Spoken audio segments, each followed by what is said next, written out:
तो अब हम एक्सरसाइज 2.1 करेंगे।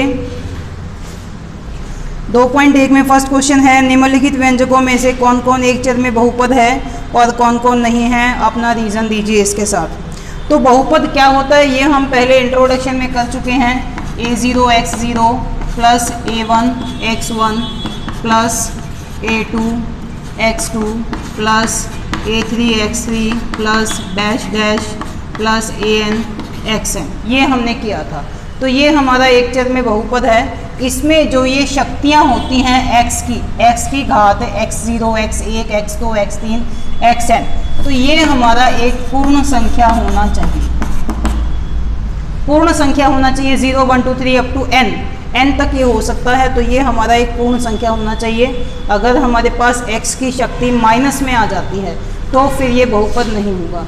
ऐसे ही यदि x की घात वर्गमूल के अंदर आ जाए तो इसका मतलब है कि उसकी शक्ति 1/2 हो जाएगी, यानी कि जैसे हमारे पास x वर्गमूल के अंदर आ जाता है तो फिर ये हमारा बहुपद नहीं है, क्योंकि इसकी घात 1/2 में आ जाती है। यदि 1/x आ जाए तो इसको जब ऊपर हम लेकर के जाएंगे तो x पावर -1 हो जाएगा। अगर इस फॉर्म में दे रखा है तो भी वो बहुपद नहीं है, ऐसे दिया हुआ है तो भी बहुपद नहीं है। यदि x की घात -2 है या कुछ भी है तो वो भी हमारा बहुपद नहीं, क्योंकि यहाँ ये पूर्णांक आ जाता है, पूर्ण संख्या नहीं आती है, तो ये भी हमारा बहुपद नहीं होगा। तो बहुपद होने के लिए क्या ज़रूरी है कि जो x की घात है n वो एक पूर्ण संख्या होना चाहिए। तो इस प्रकार से ये हमारा एक चर ये बहुपद होता है। एक चर का मतलब क्या है कि पूरे बहुपद में एक ही चर होना चाहिए, यानी x है तो x होना चाहिए हर एक पद के साथ, y है तो हर एक पद के साथ y होना चाहिए, z है तो सभी पदों में z होना चाहिए। तो जैसे फर्स्ट पार्ट है इसका 4x की शक्ति 2 माइनस 3x प्लस 7। तो यहाँ पर हमें बताना है कि ये एक चर में बहुपद है या नहीं। x की घात 2 है, x की घात ये 1 है और यहाँ x नहीं है, इसका मतलब है कि ये x की घात 0 है। तो हम देख रहे हैं कि 0 1 2 ये सभी एक पूर्ण संख्या है। जब x की घात पूर्ण संख्या है तो वो बहुपद है। अब एक चर में है या नहीं, यहाँ x² है, यहाँ x है, यहाँ पर भी x है, तो हर एक पद में x है, x के अलावा कोई भी दूसरा वेरिएबल नहीं है, इसलिए ये एक चर में बहुपद है।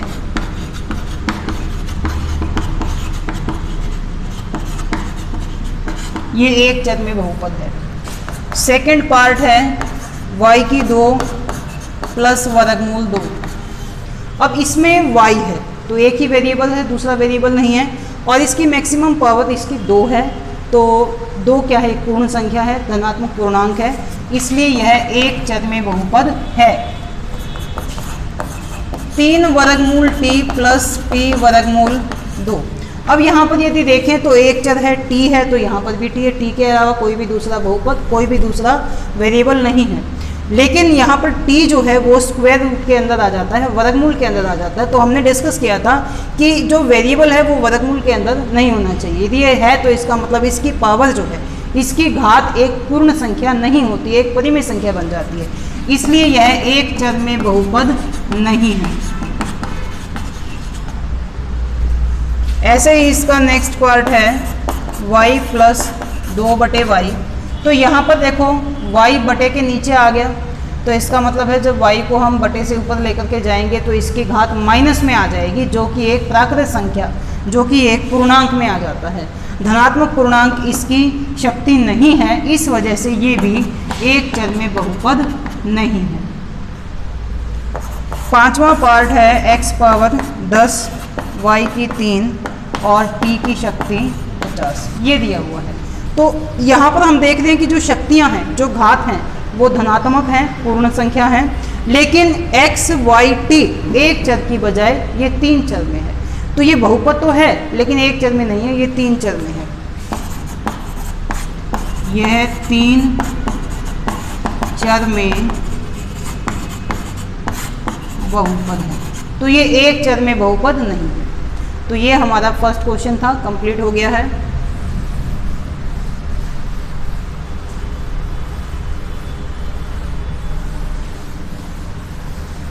इसके बाद सेकंड क्वेश्चन है निम्नलिखित में से प्रत्येक में एक्स स्क्वायर का गुणांक लिखिए। एक्स स्क्वायर का गुणांक हमें बताना है। First part 2 plus x square plus x. तो एक्स स्क्वायर का गुणांक का मतलब है कि जो एक्स स्क्वायर के आगे पद है, जो भी अंक आएगा वो हमारा एक्स स्क्वायर का गुणांक है। यहाँ पर एक्स स्क्वायर के आगे हम देखें तो कुछ भी नहीं है। जब कुछ भी नहीं होता है तो हम क्या मानते हैं उसको कि ये एक है, तो ये आ जाता है प्लस। प्लस है तो ये प्लस एक। प्लस को यहाँ पे सबसे आगे हम लगाएं चाहे ना लगाएं। सेकंड पार्ट है 2 minus x square plus x cube. अब यहाँ देखते हैं एक्स स्क्वायर के आगे यहाँ पर भी कुछ नहीं है, तो ये क्या है एक, लेकिन इसके आगे माइनस है तो ये माइनस का निशान हमें लगाना होता है। तो एक्स स्क्वायर का गुणांक क्या होगा? -1। तीसरा है पाई बटे 2 एक्स स्क्वायर प्लस एक्स। तो इस एक्स स्क्वायर के आगे क्या अंक है? पाई बटे 2। तो एक्स स्क्वायर का गुणांक क्या हो जाएगा? पाई बटे 2। इसके बाद है वर्गमूल 2x माइनस 1। तो यहाँ एक्स स्क्वायर का पद नहीं है। अब एक्स स्क्वायर का पद नहीं है तो उसका गुणांक क्या होगा? 0। देखो एक्स स्क्वायर के आगे यदि हम 1 लगा दें तो एक्स स्क्वायर एकम एक्स स्क्वायर। यदि हम 2 लगा दें, 2 गुणा एक्स स्क्वायर 2x स्क्वायर, 3 गुणा एक्स स्क्वायर 3x स्क्वायर। लेकिन यदि हम इसके आगे 0 लगा दें तो 0 इंटू एक्स स्क्वायर। यहाँ पर बीच में कोई भी निशान नहीं है तो क्या होता है? गुणा का। एक्स स्क्वायर इंटू 0 क्या हो जाएगा? 0, क्योंकि 0 से जब हम किसी भी नंबर को मल्टीप्लाई करेंगे तो उसका आंसर क्या आ जाता है? 0 आ जाता है। तो 0 से हमने गुणा किया तो क्या आ जाएगा? 0 आ जाएगा। तो यहाँ पर एक्स स्क्वायर नहीं है। अब नहीं है का मतलब ये है कि इसका जो गुणांक है वो क्या होगा? 0। ये इस तरह से होगा प्लस 0 एक्स स्क्वायर। तो एक्स स्क्वायर का गुणांक क्या हुआ? 0। तो यहाँ पर इसलिए क्या आएगा? 0। तो इसका मतलब जब एक्स स्क्वायर बहुपद में नहीं दे रखा होता तो उसका गुणांक 0 होता है और इस वजह से यहाँ पर 0 आ जाता है। तो हम इसको ऐसे भी कह सकते हैं कि जब एक्स स्क्वायर बहुपद में है ही नहीं तो उसका गुणांक क्या होगा? 0 होगा। समझ में आ गया होगा? तो ये हमारा सेकंड क्वेश्चन कंप्लीट हो जाता है।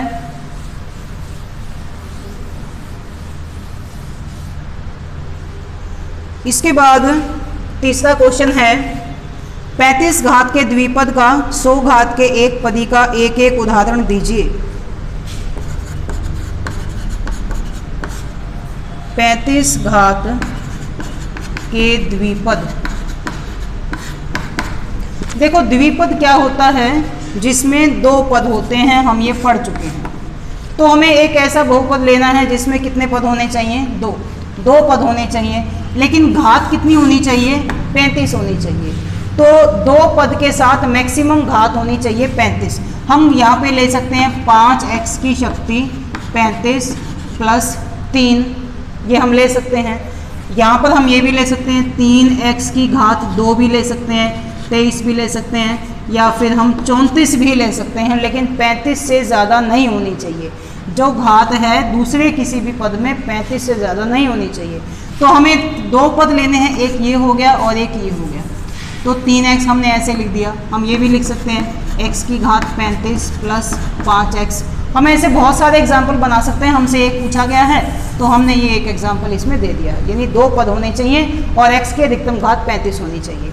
इसके बाद है 100 घात के एक पदी। अब इसका देखो क्या नाम है? एक पदी, यानी जिसमें कितने पद होने चाहिए? 1 पद होना चाहिए और मैक्सिमम घात क्या होनी चाहिए? 100 होनी चाहिए। तो जैसे हम लिख सकते हैं 5x की शक्ति 100 लिख सकते हैं, x की घात 100 होगा इसमें, या फिर हम x की घात 100 भी लिख सकते हैं, या y की घात 100 भी लिख सकते हैं। तो देखो हर एक में कितने पद हैं? 1 पद है, ये भी 1 पद है, ये भी 1 पद है, ये भी 1 पद है, तो ये 1 पद ही हो गया। और अधिकतम घात कितनी है इसमें? 100। तो हमें इसमें एक एग्जाम्पल देना है तो हम कोई भी एक एग्जाम्पल इनमें से दे सकते हैं। तो इस तरह से ये क्वेश्चन भी हमारा कंप्लीट हो जाता है। इसके बाद हमारा नेक्स्ट क्वेश्चन है निम्नलिखित बहुपदों में से प्रत्येक बहुपद की घात लिखिए। अब घात क्या होता है? जो बहुपद की सबसे बड़ी घात होती है वही उसकी घात कहलाती है। तो जैसे फर्स्ट पार्ट है हमारा 5x की 3 प्लस 4x की 2 प्लस 7x। तो अब इसमें x की 3 x की 2, ये क्या है, x की शक्ति 1। सबसे बड़ी घात को छांट लेते हैं। सबसे बड़ी घात कितनी है, ये 3, तो इसकी घात क्या होगी 3। सबसे बड़ी घात ही आंसर होता है। सेकंड पार्ट है 4 माइनस y की 2। अब y की घात 2 है इसमें, तो ये 2 जो है यहाँ पर y है नहीं, तो 2 सबसे बड़ी घात है, तो इसका आंसर होगा 2। 5t माइनस वर्गमूल 7। अब t की घात कुछ भी नहीं है तो क्या होगी, यहाँ पर 1 होगी, तो इसमें घात क्या है 1। 3 के साथ में कोई भी वेरिएबल नहीं है, कोई चर नहीं है, यानी x y z कुछ भी नहीं है। इसका मतलब है, मान लो यदि x है भी तो उसकी घात कितनी है, 0 घात है, क्योंकि जब x की घात, ये 3 गुणा x की घात 0, जिसकी घात 0 होती है उसका आंसर 1 होता है, तो 3 एकम क्या हो जाएगा 3। तो 3x की 0, तो इसमें अब x की घात कितनी है 0, लेकिन ये हमें दे नहीं रखा, हमें इस तरह से दिया गया है क्वेश्चन। तो जब इसके साथ में कोई भी वेरिएबल नहीं होता, x y z कुछ भी नहीं होता है, तो इसका मतलब है कि उसकी घात क्या है 0 घात है। समझ आ गया है।